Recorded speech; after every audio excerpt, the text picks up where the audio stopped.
In 1914, the world went to war. After the assassination of the Austrian Archduke Franz Ferdinand, the complex web of international relationships broke down into an all-out war in Europe. The war waged for years and was the first major war to break out after the technological advancements of the Industrial Revolution. This led to the First World War being incredibly violent and bloody. Chemical weapons were used widely, and of course, conventional weapons were also used. Conventional weapons use lead for the ammunition, and this is where our case study begins.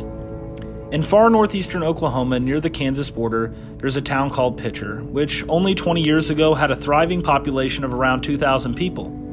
However, 100 years ago, Pitcher's population was over 10,000 because it was the home of many people who lived in the Tri-State Mining District. The Tri-State Mining District was a wide-scale lead and zinc mining operation at the beginning of the 20th century. And the mining outside of Pitcher was so vast and so expensive that during the height of the First World War, the Pitcher Tri-State Mining District produced over half of the lead used during the First World War for ammunition and other purposes. This massive mining operation has led to the crisis that now exists in Pitcher. Reclamation is a process in which mining operations attempt to reclaim the land after the mining operation closes. However, modern reclamation practices were not in place 100 years ago, so Pitcher and the surrounding area became riddled with environmental hazards. When you drive into Pitcher today, you can see the chat piles before you ever get to town. Essentially, chat piles are giant piles of mining byproduct that are riddled with lead and zinc.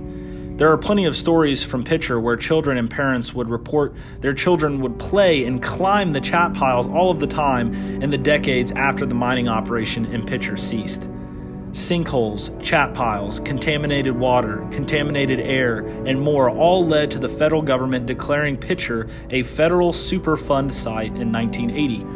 A Superfund site is essentially a designation by the EPA and the federal government that is reserved for the most serious environmental disasters. There were attempts to help the situation. However, in 1996, there was testing done that showed that 34% of all children in Pitcher had elevated lead levels in their blood that could cause neurological problems.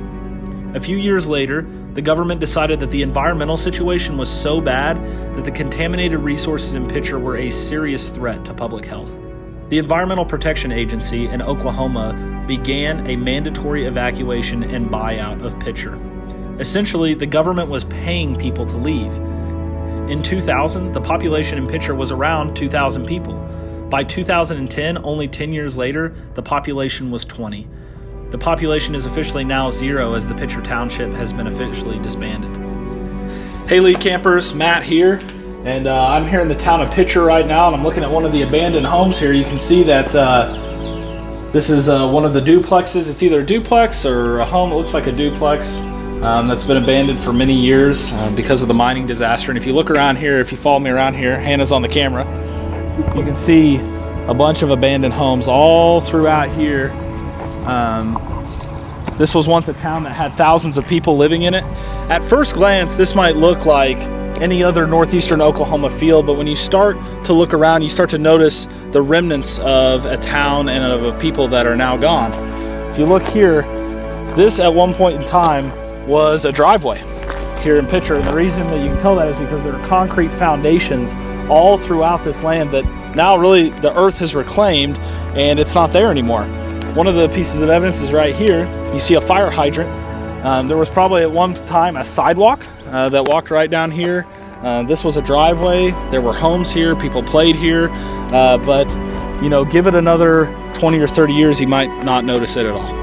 You know, it's really easy to look at an abandoned house and just see it as a structure, but what we have to remember is that in each one of these homes were people with stories, with lives that were interrupted by poor environmental practices, by not taking care of what God had given us. People left so quickly that Pitcher still has a lot of its buildings still standing, reminders of the tragedy that struck a community. It's a reminder of the penalty of not taking care of our environment. It's a reminder that the scars and casualties of war do not always stop when the bullets stop. There were casualties of World War I well over 100 years after the war ended in the lives of people whose health and lives were drastically affected by lead poisoning. However, there is hope. As we visited Pitcher, we saw that nature was reclaiming the land, and in some places, You would not even know that a town or building was even there. Perhaps it's a reminder of what Scripture teaches us in Ecclesiastes 1, that generations may come and go, but the earth abides.